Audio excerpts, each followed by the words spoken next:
Bonjour, voici la vidéo solution du tour mise en valeur. N'oublions pas que dans ce tour, le but du magicien est de trouver la somme des 4 nombres choisis par les spectateurs.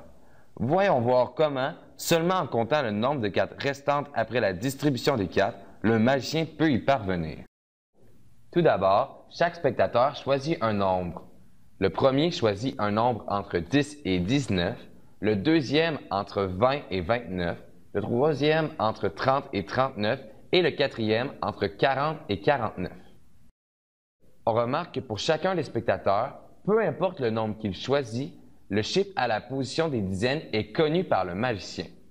Pour le premier spectateur, le chiffre est 1, pour le deuxième 2, pour le troisième 3 et pour le quatrième 4. Par la suite, chacun des spectateurs choisit le nombre de cartes correspondant à la position des dizaines et des unités de son nombre. Comme le magicien connaît le chiffre à la position des dizaines de chacun des spectateurs, il connaît également le nombre de cartes totales choisies pour cette position. Le nombre de cartes utilisées pour représenter la position des dizaines des spectateurs est donc de 10. Comme il y a un total de 54 cartes dans un jeu de cartes complet, il reste alors 44 cartes pour la distribution des unités.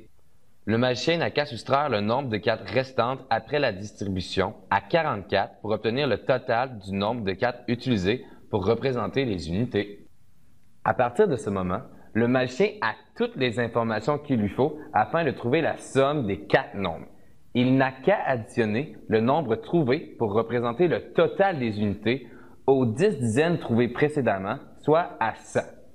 Le résultat de cette opération lui permettra d'atteindre son but. Il est à noter que le magicien ne peut pas trouver les 4 nombres choisis par les spectateurs. Il peut seulement trouver la somme de ceux-ci. C'était la solution du tour mise en valeur.